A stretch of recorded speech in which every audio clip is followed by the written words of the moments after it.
अरावन की मृत्यु कैसे हुई थी? जब महाभारत का युद्ध जीतने के लिए पांडवों को माता काली को एक नरबलि देकर प्रसन्न करना जरूरी था, इसके लिए वह तय नहीं कर पा रहे थे कि वह किसकी बलि दे। लेकिन जब रावण को ये पता चला कि उनके पिता और परिवारजन इस समस्या को लेकर दुखी है कि किसी एक नर को अपनी बलि देनी होगी, तो रावण अपनी बलि देने के लिए तैयार हो जाते हैं। लेकिन रावण की एक शर्त थी कि वह अविवाहित नहीं मरना चाहते थे। रावण चाहते थे कि उनका विवाह होने के पश्चात ही उनकी बलि दी जाए। कोई भी पिता ऐसे इंसान को अपनी पुत्री से विवाह करने के लिए तैयार नहीं था जिसकी अगले ही दिन बलि दी जानी हो। इस तरह यह एक गंभीर समस्या बन जाती है कि रावण से एक दिन के लिए कौन स्त्री शादी करेगी।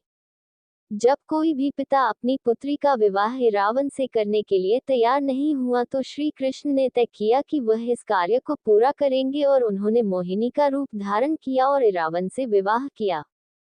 अगले दिन रावण स्वयं अपना शीश काटकर माता काली के चरणों में समर्पित कर देते हैं, तो मोहिनी के रूप में श्री कृष्ण ने उनकी मृत्यु पर विलाप किया। क्योंकि श्री कृष्ण पुरुष होने के बाद एक स्त्री का रूप धारण किया था, इसलिए उस समय उनके इस रूप को एक किन्नर माना गया। तभी से लेकर अब तक ये प्रथा चली आ रही है। रावण देवता के विवाह वाले दिन ही सभी किन्नर उनसे एक दिन के लिए शादी करते हैं और अगले दिन रावण देवता की मृत्यु के बाद विधवाओं की तरह विलाप करते हैं। कितने शक्तिशाली थे रावण।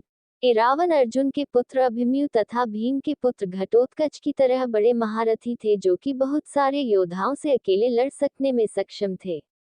और अर्जुन पुत्र होने की वजह से वह महारथी थे, जबकि उनकी माता नागलोक से होने की वजह से वह माया में भी निपुण थे।